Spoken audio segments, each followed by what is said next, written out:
Today we're talking about 3 simple but counterintuitive ways to get better sounds out of your drum gear without actually tuning or replacing anything. So let's get started. Hey everyone, welcome to the Non-Glamorous Drummer, the channel all about teaching you the non-glamorous but most core, essential, and important drumming skills to help you make music faster. If you're new to the channel, be sure to subscribe. Also go grab my free PDF guide below, Your 3 Biggest Hi-Hat Problems Solved. Improving left foot coordination, one-handed 16ths, open hat barks. We tackle the biggest hi-hat challenges in this quick guide, and I give you some proven strategies to fix them and to really up your hi-hat playing, so go check that out. First, we'll cover how to get better sounds out of your drums, and then we'll talk about how to get better sounds out of your cymbals. And then we'll finish by talking about sort of this last piece of the puzzle that actually has everything to do with how professional you sound to your audience. So you won't want to miss that. As far as drums go, number one thing is be steady and consistent in however you're hitting your snare. If you're hitting it dead center, where just the tip is hitting the middle of the drum head for your backbeat, make sure you're doing that every time.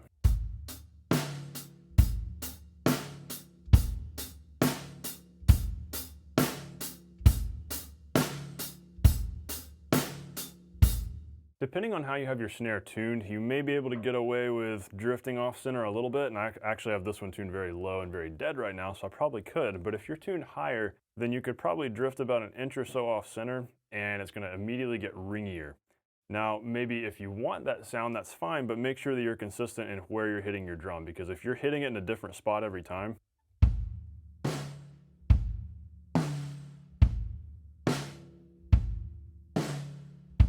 obviously, it's totally different, and it's a much weaker kind of backbeat if you're hitting over here. So be intentional about where you hit it. If you're playing rim shots for your backbeat, be especially consistent with those rim shots.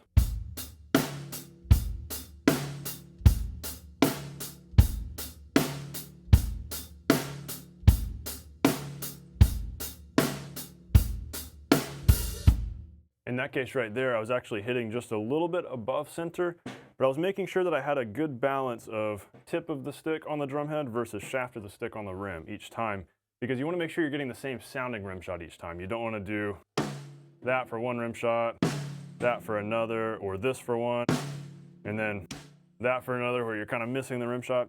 And so the best way to practice that is to literally just sit here, and what I've done before, I've turned my snares off, thrown a towel over the drum so I can really hear the nuance of the rim shot.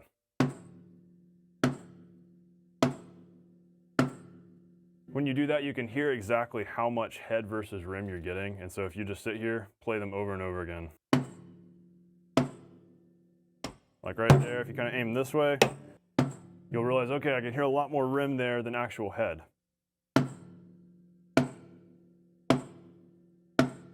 Do it over and over again until it starts to become muscle memory. And just another tip, if you're playing rim shots, hold your stick further toward the butt end. That way you've got more stick to work with, and it'll just naturally land a more even rim shot.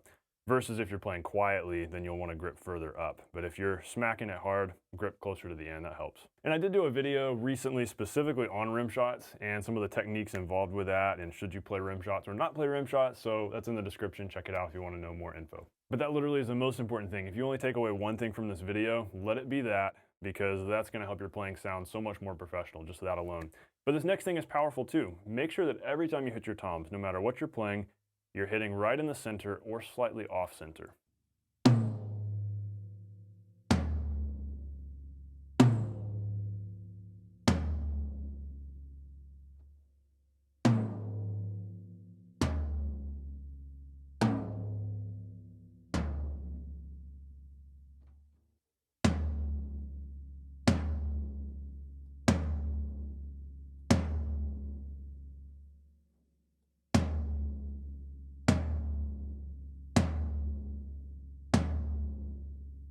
You could definitely hear the difference there between hitting in the center versus hitting out toward the edge. You get a lot of flappiness and you lose a lot of tone and attack when you go near the edge.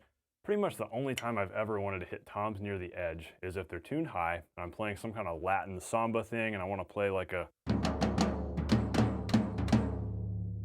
sort of like that, where I'm basically rim shotting on the toms. Otherwise, if you're playing rock, you pretty much always want to be dead center. You probably got them tuned lower like this, and so you want to just get a nice full tone. Now, as for playing in the center versus playing slightly off center, sometimes there can be a slight difference in the amount of attack if you're slightly off center. Like if I'm dead center here on the rack tom,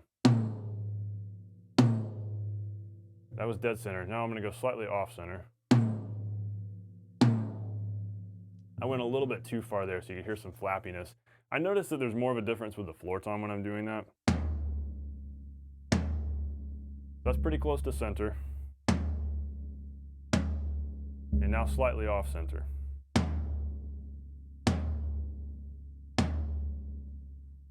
Depending on the head, depending on the drum, depending on how you have it tuned, you might notice that you get a little bit less attack when you're slightly off center. So it can be a warmer kind of sound that may be desirable depending on what you're playing. Really, the nice thing about that is it gives us a little bit of grace. If we're playing an alternating 16th pattern on the toms, we can be slightly off center and it still sounds just fine. It's sort of like a 2-inch radius. You go outside the 2-inch radius and things get kind of weird. So try to stay right inside that. Now that means you've got to practice sticking your fills very deliberately. So let's say we're playing a tom groove.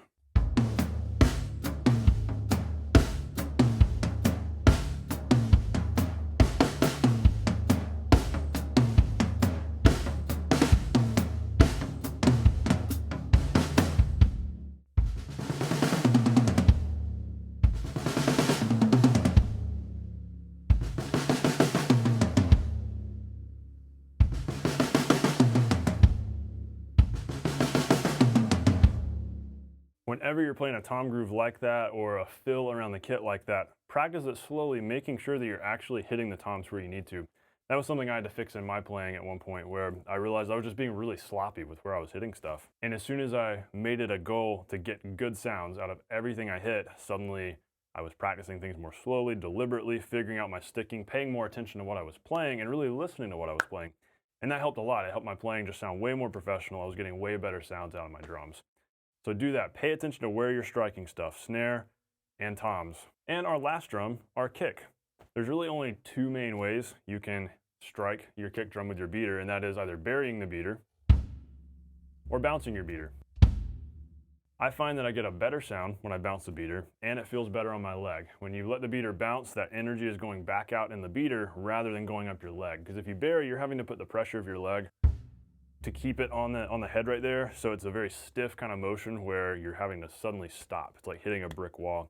And we never want to just stop in any kind of motion we're doing. It's not natural to play like this on the toms, so why do that on the kick? Bounce your beater, you'll get a better sound, it'll actually feel better on your leg.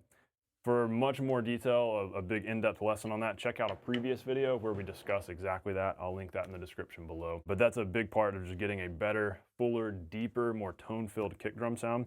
So between all these things, if you're playing steady backbeats on your snare, you're hitting the toms in the center or slightly off center, you're bouncing your beater, you're gonna get some fantastic sounds out of your drums.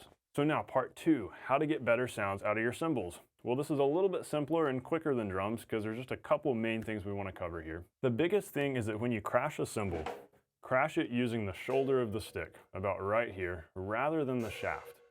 That may mean setting your cymbals up a little bit further away from you so that you're not hitting them like this. Because if your tendency is to strike your cymbals this way, you're going to get some weirdnesses. Let me show you. First, I'll play some examples of hitting cymbals the wrong way, and then I'll show you the right way.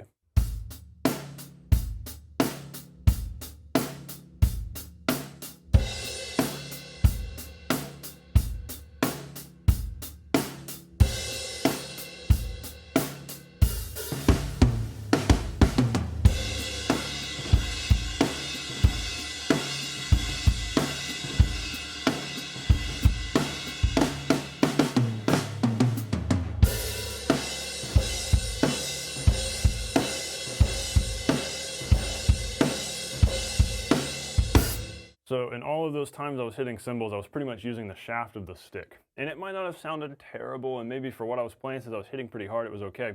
But you saw especially how when I got up here to ride on the crash, the cymbal just started swinging like crazy. We can actually get a better, fuller swell out of our cymbals by reducing the amount of stick attack or stick impact on the cymbal. The best way to do that is to glance off of it using this part of the stick, so you can quickly pull the stick back rather than playing like that. Because if you hit it this way, the stick is making a lot of contact with the cymbal, which is actually killing its resonance. And so this is happening before the stick leaves, so the cymbal's not actually swelling as much, vibrating as much as it could. Same goes for the ride. Whereas when you strike it like this and then go off, there's less amount of time that the stick is in contact with the cymbal. So the cymbal is free to swell and get a really nice sound, and you hear the sound of the stick hitting it less. Hopefully that makes sense. Let me show you the right way to hit cymbals.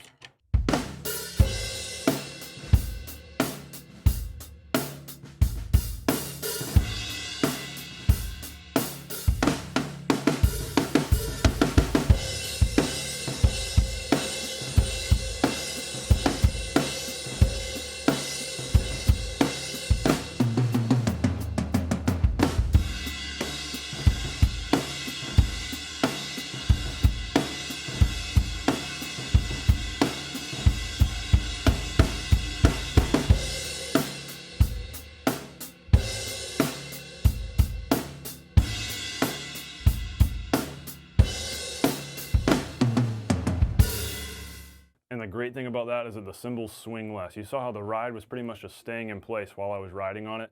Moved a little bit when I was doing quarters, but when I went to eighths, it was nice and steady. Pretty much the same thing right here. The cymbal didn't start swinging because the stick wasn't pushing it as far. I was just striking it and quickly going off of it. That's the way you want to hit your cymbals, for as much sound, resonance, swelling, fullness as possible. Those are really the words for all of this, because we want the same thing from our drums, from our toms. We don't want to choke things out. We want to strike things, get our stick out of the way, let it do what it does. Now, sort of the concept we were talking about with the snare and with our backbeat, that applies to playing on cymbals also, where if we're playing a ride groove, decide what kind of ride sound you want, whether you're pinging right here, or pinging here, or you're washing, and stick to that so it's consistent. Really what we don't want is sort of a wishy-washy, unintended, kind of groove where you're going back and forth between different ride sounds. It's gonna make the groove feel weird and confuse the listener.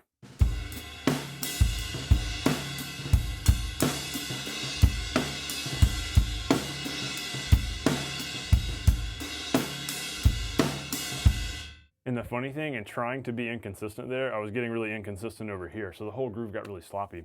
So it's kind of an overall mindset where when you get into that consistency mindset where it's like, okay, here's my volume for the kick, here's my volume for the snare, I'm gonna play this way on the ride, it just locks everything together and it settles into this nice smoothness that actually helps your time too. And that leads us into the next part of this discussion.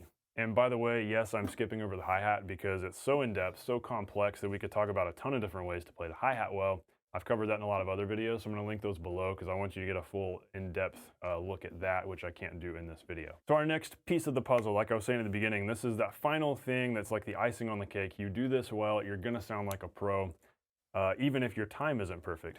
And that's the whole concept of consistent dynamics and having your kit mixed right, where the kick is the right volume, snare is the right volume, cymbals are the right volume. I like to follow something called the pyramid diagram or the pyramid concept, where if you've got a pyramid, you put your lower instruments on the drum set on the bottom. That's kick drum. And then in the middle, you've got your snare, your toms. You know, the kick drum's on the floor.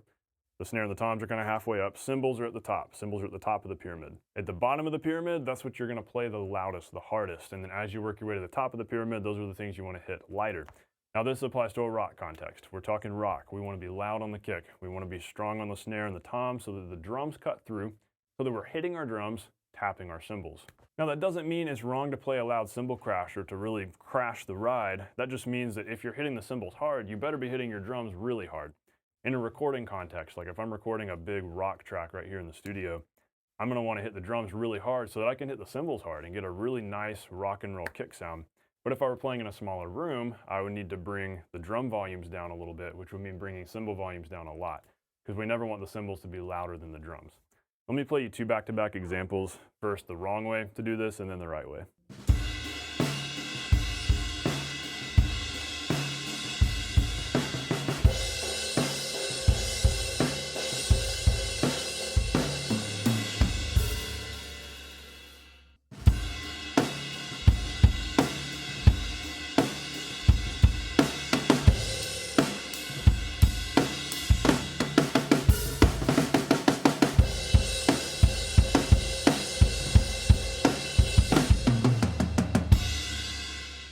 In that first example, the drums were literally lost in the midst of all that cymbal noise. But then in the second example, the drums were much stronger.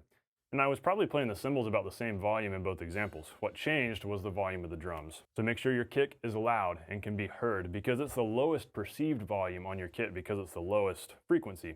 Cymbals are easy to hear. You don't have to hit a cymbal hard for somebody to hear it. But the kick, you've got to hit that a little harder for it to be felt. And if you don't have a mic in it in a venue you're playing in, you definitely want to make sure that the kick does come through. The goal here is to mix yourself so that you sound great if you're only mic'd by a single overhead and maybe a single kick mic.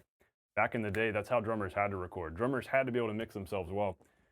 A great example is John Bonham recording with Led Zeppelin. The setup that they used for his drums was a mic back here over his left shoulder, a mic down here, I think about 6 feet off from the floor tom, but level with it, and then a mic out front for the kick.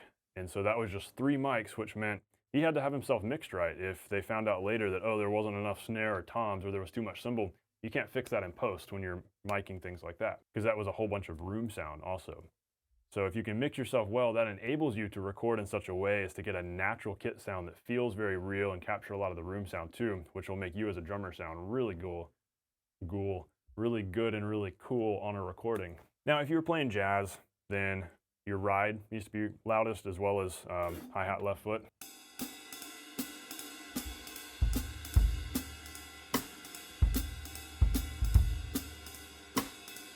A little more like that, where the kick's going to be quiet and you might be doing some ghosting here unless you're doing a band hit. And so that's the driving force.